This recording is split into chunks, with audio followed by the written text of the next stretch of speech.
we're on. So what do we want to talk about? I don't know. I guess we should have planned this beforehand. Nah, I like it better unplanned.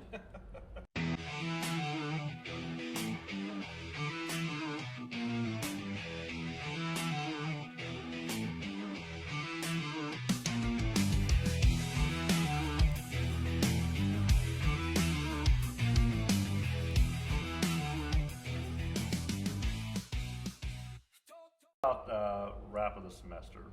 Yeah. Yeah, we could do that. Semester's over. Semester is over. I guess how do you feel about the end of the semester and where students are at? I'm pretty pleased. I think I'm more exhausted this semester than last semester, which is kind of weird because I figured, last year was my first year, so there was a lot of stress with that. But Maybe you're just jaded now, I think or so. wearing you down. Yeah, I think whittling me down slowly. What about Kind you? of like my kids. For sure, right? It seems like whenever we get close to the semester, I'm always kind of interested to see if the ones that are like the top performers in class, if they're getting A's, and the ones that are the bottom performers are getting the grade that I feel like they deserve. And it seemed like in my classes this semester that pretty much worked out. Yeah, I agree. I think it lined up. Gradebook lined up with performance. Yeah. Mm-hmm. Very much so. Other than math class, which I don't like math class, I was fine with semester not ending. Like I wasn't looking to start Christmas break like I have been in the past. Like, oh, I'm so sick of these groups. No, I think we have a good group.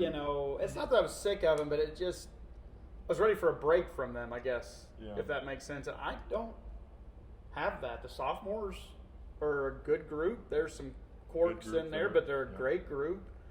The first year group is good. So there's a lot going on, and there's a lot to build on with these groups. And for the most part, I feel like most of them want to be here, Yeah, I think so. Yeah.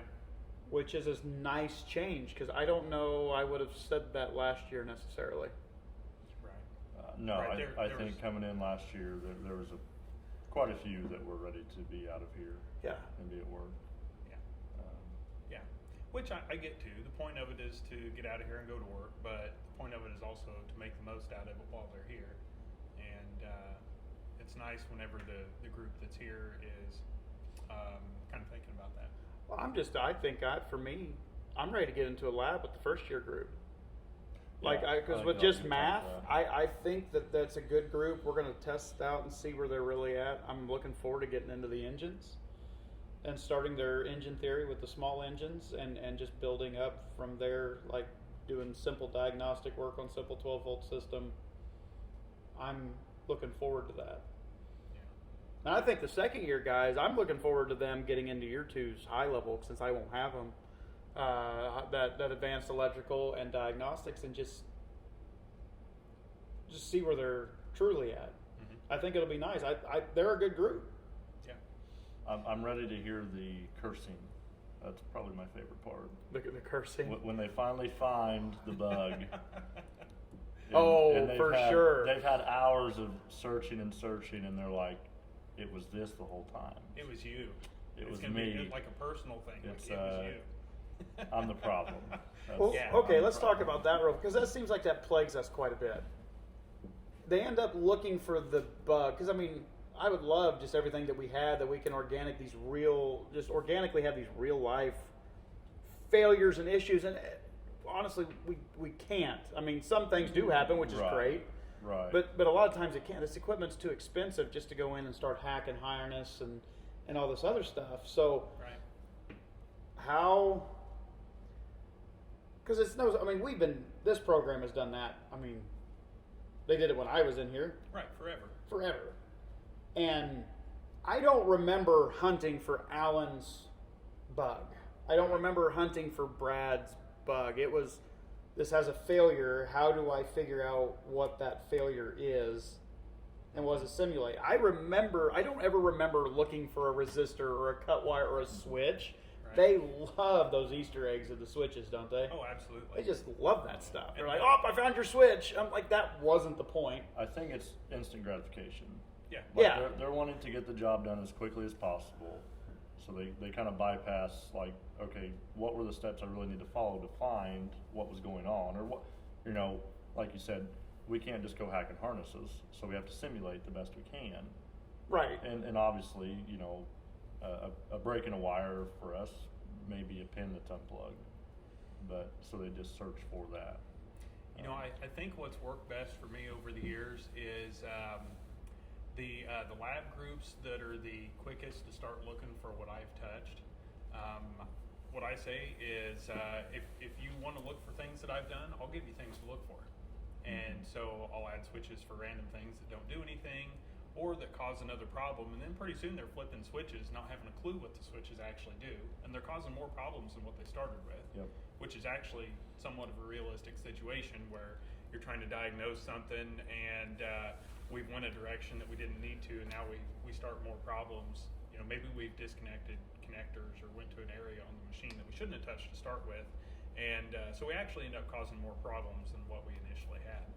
But we just stop, and I'm like, okay, now if you want to find the problem, you need to follow your diagnostic steps and do the tests that give you a result that are going to lead you to an answer.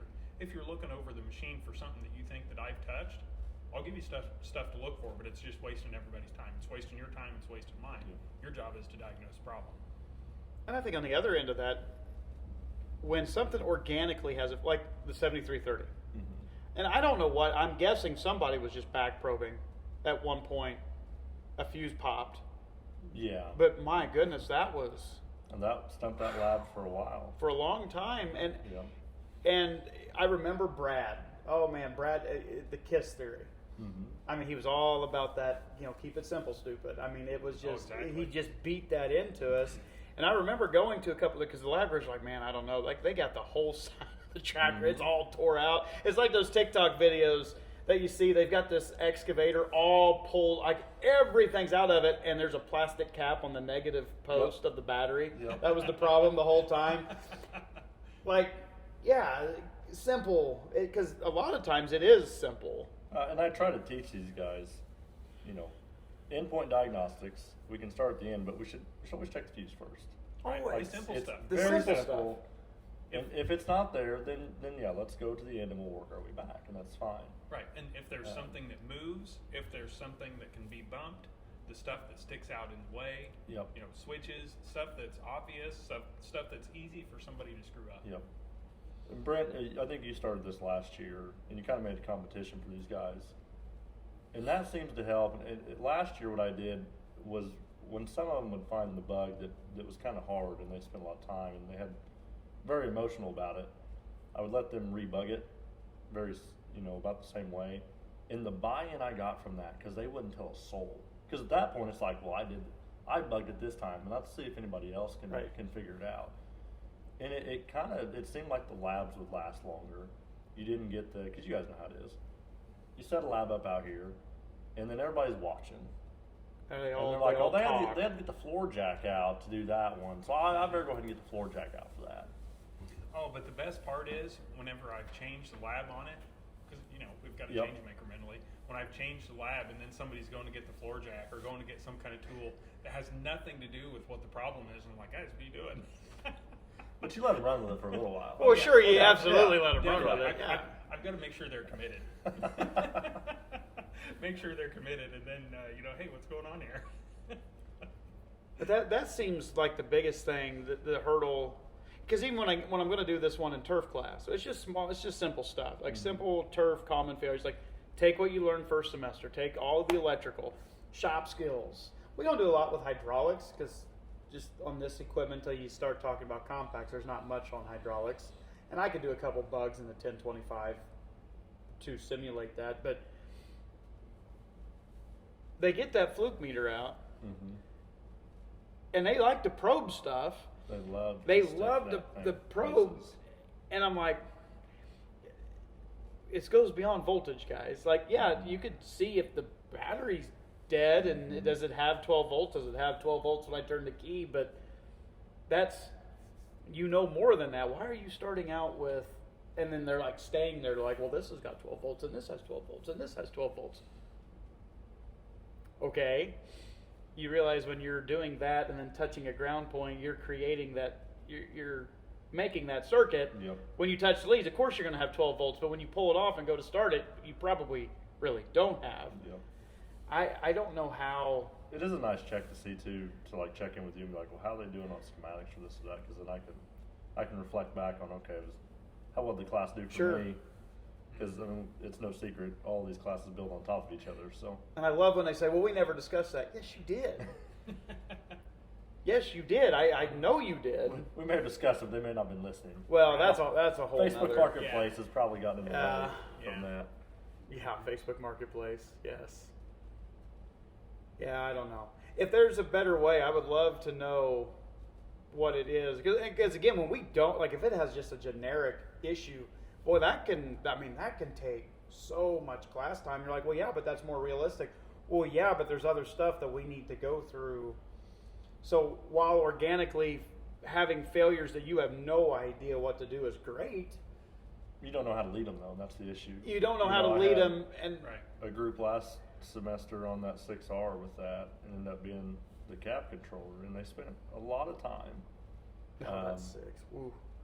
But it was realistic. I mean, that is a problem that came in with that, but they spent quite a few class periods on that. I mean, once they found it, it was, they felt very accomplished, and they learned a lot doing it. But I agree. There's some things like, I'd rather you spend 2 to 3 class periods on it and not, a full week or week and a half. Exactly. I mean, you're just limiting what else they're going to do so much.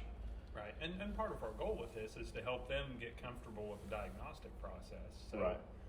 as many labs as they can get through and experience the process, then the more solid of a foundation they're getting from that, hopefully they can use later on something. Well, it never fails. How many times last year on that last SOE did you have a student say, man, I went and checked the ground first. We had a no shift issue, Yep. and we went to go check the ground on the controller, and that was the first thing. So we got out, they left mid-March, right? Yep. Yeah. And it wasn't 3 days later, I got a picture and a text message of a potentiometer. Ah. And they cursed me so much. We're never going to mess with this. Why should we waste our time with this? And it was like 2 days later, I got a message saying, hey, you'll never guess what the problem was. See? You could guess. Yeah. Yeah. Right. Yep. And that's rewarding. I mean, that in itself is like, wow, that's something useful to them. So. Well, it helps us know that what we're doing is legitimate. Yeah. Yeah. Whenever these guys leave here in March and in April and May, they're seeing these issues that come up during planning season, and it's stuff that we recently talked about in class. I mean, it's hopefully kind of fresh in their minds yet. Hydraulic issues, SCV stuff on tractors, for example, like your planters, tillage equipment are all using that. Like it's going to be, those issues are going to come up like right away. Air conditioning stuff's another one. And nobody's an air conditioning man. No, they all get to the dealerships and you're like, well, I've never seen that. Yes, you have. As a matter of fact, you're certified in it. Right. The 2 different ways. Like, why are you, like, you're the best one because you have recently went through this. Yeah. They've used almost every machine that we've had here. Exactly. Like, They've got more experience with a variety of tools than probably anybody else that they work with. and granted, I mean, a lot of new AC stuff, it's not because the AC compressor failed. It's because, Right. well, I got to take the cab off. I got to split it. Right. It's just recovering it and then being able to put it back in and then knowing if it's going to work or not. But why are you shying away from that? That's the easiest part of the whole thing. And the tools make it so easy. Hell, those recycling machines, oh my yeah. gosh. It's so easy. I mean, even I can do it. I've done it multiple times now. Yeah, I mean.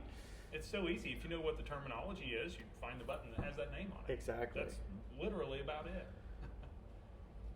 Well, and that's service center. AI, I mean, it's kind of funny because to me it's a mixed bag. We have some guys that you can tell did not start with service center.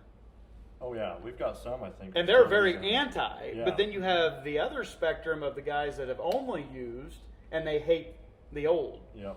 We've got some that are using that cardboard sheet Oh yeah. with 40/40 manuals written on it Yep. in a filing cabinet somewhere, and they are. That blows scared my to mind death. anymore too. They're scared to death of it. Mm-hmm. But you're right, and we have others that have started on Service Center, and they're pretty comfortable.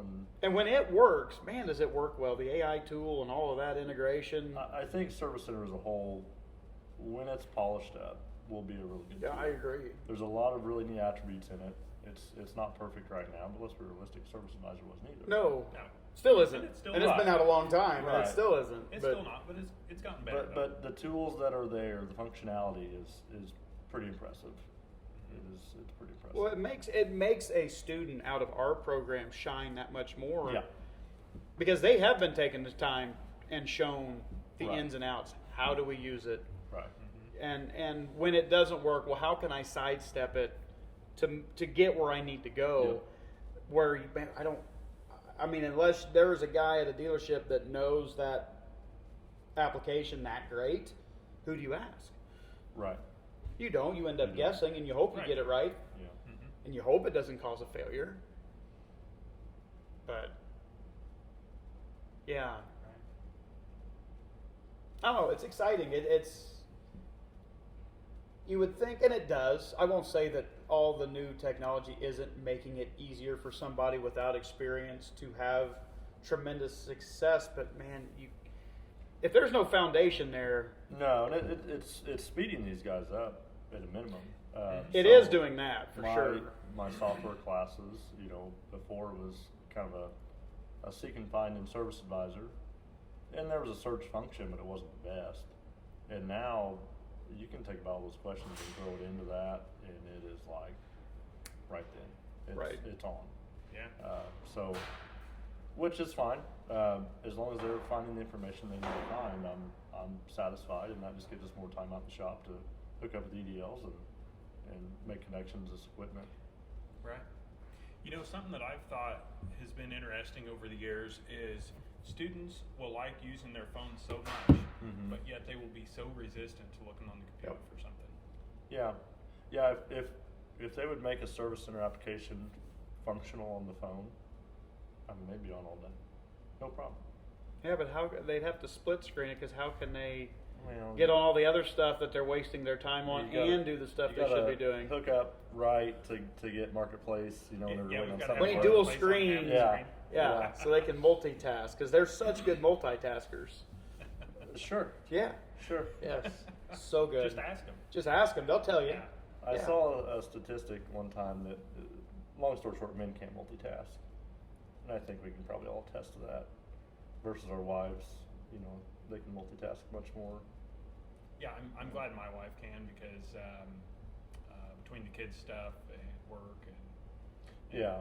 just normal stuff at home, she's got all kinds of stuff going I on. learned one time the men's brain is like a bedroom dresser, right? Like we open the work compartment and we work, and then when we leave work, we close it and we go home and open up the home compartment and close it, and then like my wife, it's like an interstate of just on That's ramps the and way off I am. ramps and everything's I'm connected. everywhere.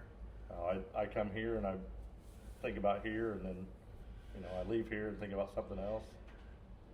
It has been easier in this position to leave this here, for sure. Like, of course, you're sitting in a tractor cab going back and forth. You can do a lot of thinking in there. It's just quiet. And I think a lot of, like, okay, I'm going to do this in class, or what about this idea for the program? As you know, I call all the time because I'm bored. I'm just going back and forth. So I call and I spit out, and then of course we never remember what we talked about. But, No, but- we should really record that with AI or something. But Yeah. yeah, I could definitely be better at shutting when I'm gone. Shut this off. Home, turn home on, and really many different facets of what I do. I wish that it was just off and on, but for me, it's not off and on. Man, I wish I could be that way. It'd be great. Simple minds. Or smarter minds, either No, or. I would say that. For me, the time that I need to be able to turn it off is whenever I'm going to bed at night, because if there's something to get turned on, that's when it's going to be. and then I stay up all night thinking about it, and or trying to research something on my phone while I'm laying there in bed. Well, you got your 60 manual here, and you Oh, got yeah. your B manual here, and the 9500 one. It sits next to the Bible, I feel like. You know, I don't even think I've got a paper copy of that. You really? Yeah. Boy, that is a shock. No. And it's your favorite combine, Russell. Yeah, I don't know about that, but Well, kind of an inaugural video here. We'll look back and laugh at this, but what forward thinking? What are we looking forward to in this and upcoming? Anything? well, I think we'd like to have some good interviews with maybe some students or former students, former instructors. I'm looking forward to the former students. Don't get me wrong. I'm looking forward to the former instructors too. I think that's going to be a fantastic one. But Yeah. I want to hear how people have taken this and used it. I agree. The success of graduates after the fact, whether it was success at a dealership or just in some other way. I mean, hopefully it's at a dealership, but really the goal here is that the students leave and are prosperous and successful. Well, people, I mean, everybody has a different definition of success, but I mean, for me, I don't know that my dealership time, my employer may not have said it was overly successful, but I found, I mean, I have 17 years. I believe I found some success. Met my wife, had kids, built a house. I mean, this industry and agriculture as a whole has been really, really good to me. John Deere has been really good to me. So, You know, I think people underestimate how much there is to know. oh, Like, for you sure. know, students coming here. We've had this happen multiple times in the past, but this has been probably 10 years ago. I had a student that towards the end of the first semester, he said something to the effect of, "When are we going to talk about combines or planters?" Or it was some other type of machine, because he thought he knew about everything about an 8R, so he was ready to talk about something else. And in reality, I don't think he realized. I don't think he knew much of anything about an 8R. Sure. Really, not much at all. Yeah. But Boy, there's we could just- spend a whole session talking about unjustified confidence in Oh my students. god! Oh my god! Man, that could be something. There is a lot of that.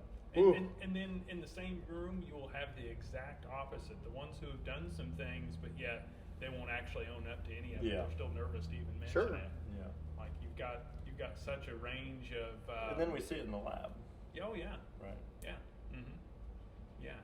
You've got the ones who've had engines apart but won't talk about it, and then the next one that they claim to have anything and everything apart and used all these tools whenever And they whatever start actually they taking did. liners out with a metal punch and a hammer. Well, they've Yeah. seen engines apart, but they've never learned the process Sure. on how to do Sure. it correctly. But they've seen it. They know that this should happen, Right.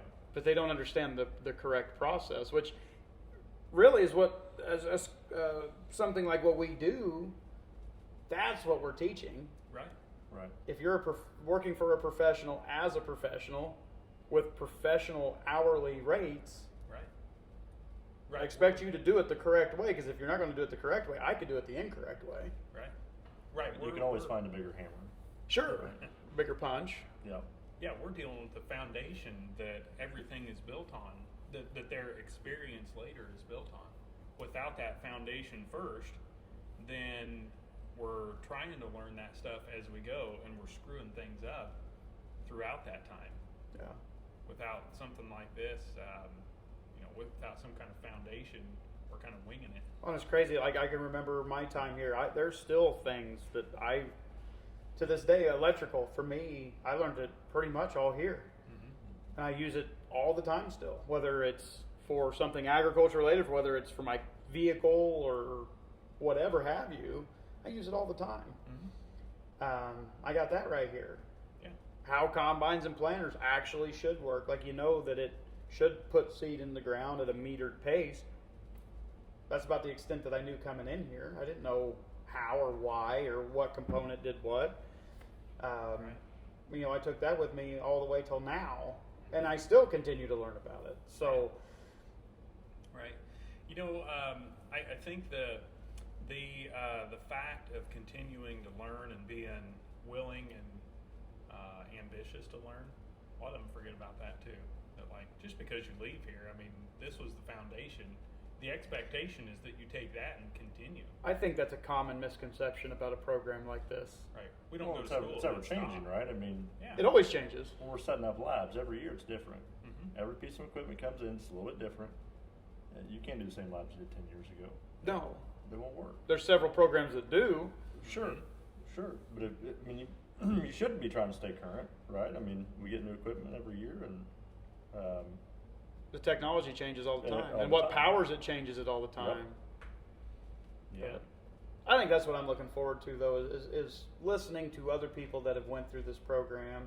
I agree. And the ones that have found success at the dealer, maybe they're no longer turning wrenches, but now they're a service manager, a product support person, sales, location, whatever it is. Mhm.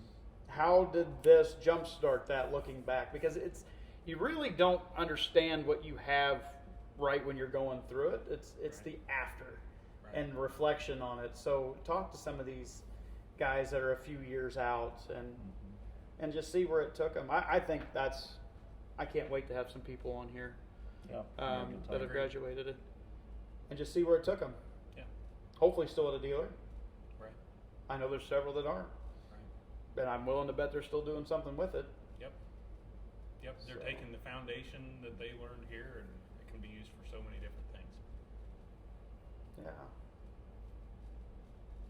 What about you, Scott? I think it's all been said. It's all been said. It's all been said. Looking forward to this. All right. Should be something. Well, this is a good one to start with. We'll continue. We got some interesting ideas. We'll see if they come to fruition here, and I'm really hoping we can get Brad and Alan in here. I think it's going to be a good time chatting with them about some old times. Yep. I agree. So anyway, I guess that's where we'll end it for today. Check back with us Sounds good. and see if we say anything interesting that might resonate with you.